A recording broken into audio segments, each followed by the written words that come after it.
Macbeth is a play about ambition. Macbeth is a thane, which is a Scottish lord. He's the Thane of Glamis. He gets the idea that he could be king of Scotland from some witches he meets, but to do that, he would have to kill the current king, Duncan.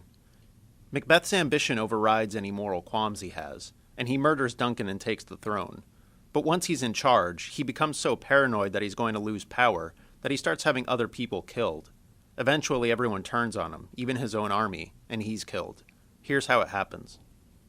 King Duncan listens to a report about the battle where Macbeth is fighting.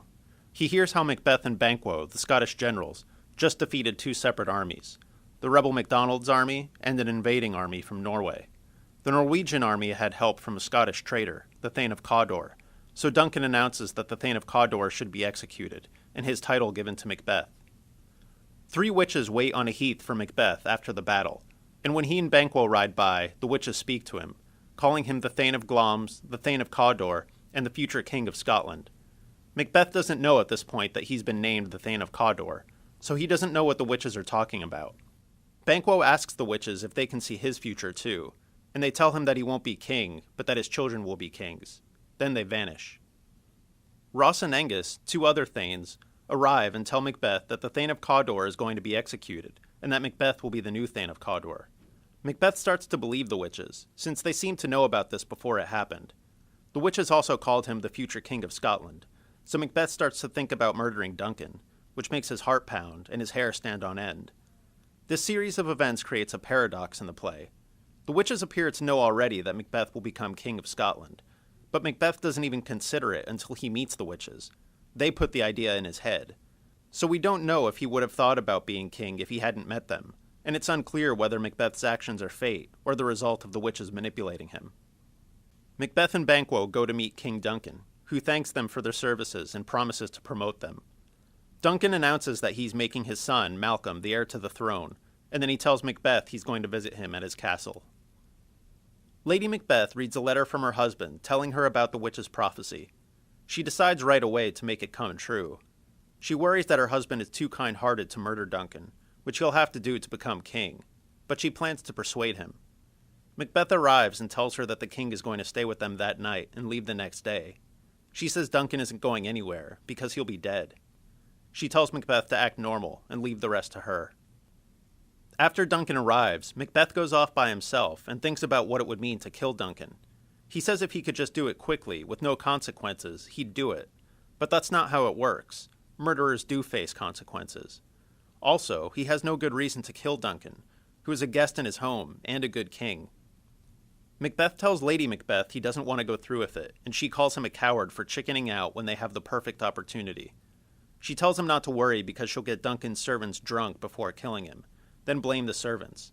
Macbeth agrees to go along with this. Macbeth waits outside Duncan's bedroom to hear Lady Macbeth ring a bell, signaling that it's time to commit the murder. He hallucinates and sees a dagger in front of him, with the handle toward his hand, which then shows splashes of blood. He hears the bell and sets off, determined to kill Duncan. After the murder, he meets Lady Macbeth outside Duncan's room. He comes out carrying two bloody daggers. He tells her he'll never sleep again, but she tells him to pull himself together, or he'll screw the whole thing up. She says he has to put the daggers back in the servant's room and wash the blood off his hands. He says he can't bear to see the crime scene again, so she says she'll take them and smear Duncan's blood on the servants' faces. They hear a knocking on the castle door. Macbeth says he'll never get his hands clean, and she tells him to snap out of it, wash his hands, and put on his nightgown. The porter, who opens the castle door, is drunk and fantasizes about being the gatekeeper to hell. Macduff comes in, greets Macbeth, then goes into the king's room and finds him murdered. Macbeth goes in to see, and when he comes back, he says he saw the servants with their bloody daggers, and he got so angry that he just killed them right there. While he's explaining this, Lady Macbeth faints. Duncan's two sons, Malcolm and Donalbain, decide to run away because they think they're in danger. Malcolm goes to England and Donalbain to Ireland. After they disappear, people suspect that they bribed the servants to kill their father. Macbeth is made king. Banquo, when he's by himself, says he suspects that Macbeth is actually the murderer, and he wonders if the witch's prophecy might come true for him, too. Macbeth comes along and tells Banquo to be sure to come to his feast that night. Macbeth wants to get rid of Banquo because the witches predicted his children would be kings. He summons 2 murderers and hires them to assassinate Banquo and his son, Flance. The 2 murderers, plus a third one sent by Macbeth, attack Banquo and Flance on their way to the feast. They kill Banquo, but Flance escapes. Macbeth has his feast.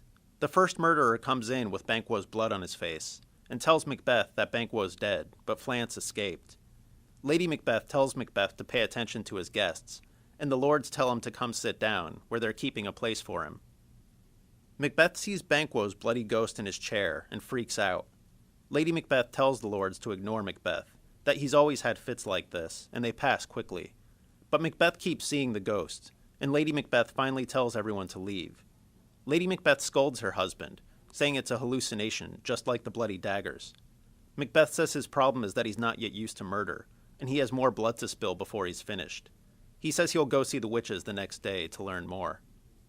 Macbeth goes to the witches and demands they answer his questions. They make spirits appear before him, who show him what's going to happen. A head wearing an armored helmet tells him to beware Macduff. A bloody child tells him to laugh at anyone who threatens him, because no one born of woman can hurt him. A child wearing a crown and holding a tree tells him he will not be defeated until Birnam Wood comes to Dunsinane Castle. Macbeth is happy because it sounds like nothing bad will happen to him, but he demands to know if Banquo's children will really be kings. A procession of 8 future kings passes in front of him, followed by Banquo. These are all the descendants of Banquo who become kings. The witches dance and disappear. Macbeth decides he's going to act boldly, so he sets off to Macduff's castle to kill him and his family. Lady Macduff complains to her friend, Ross, that her husband has fled the country, leaving her and her children defenseless. She asks her young son what he will do for a father now that his is as good as dead. A messenger comes to warn her to take her children and run away, but murderers come and kill her son and chase her off the stage. Macduff has gone to England to urge Duncan's son, Malcolm, to come back to Scotland with an army and fight Macbeth.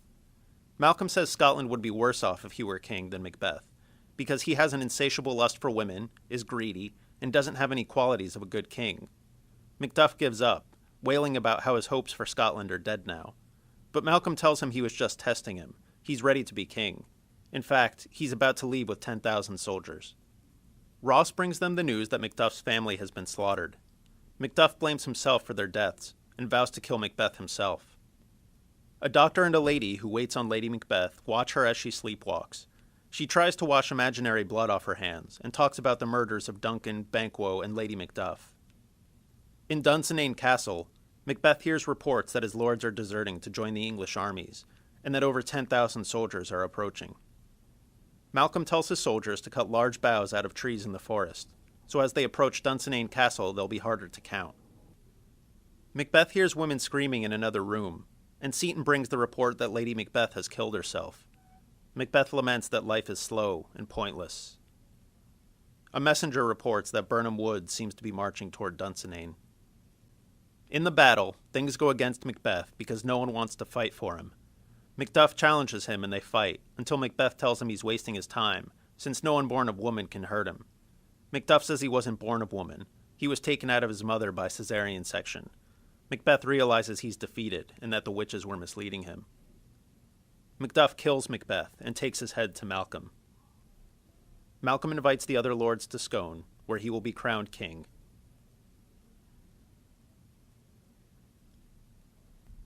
For more information about Macbeth, check out the Macbeth SparkNote on sparknotes.com. For a translation of the entire play into modern English, go to No Fear Shakespeare at nfs.sparknotes.com.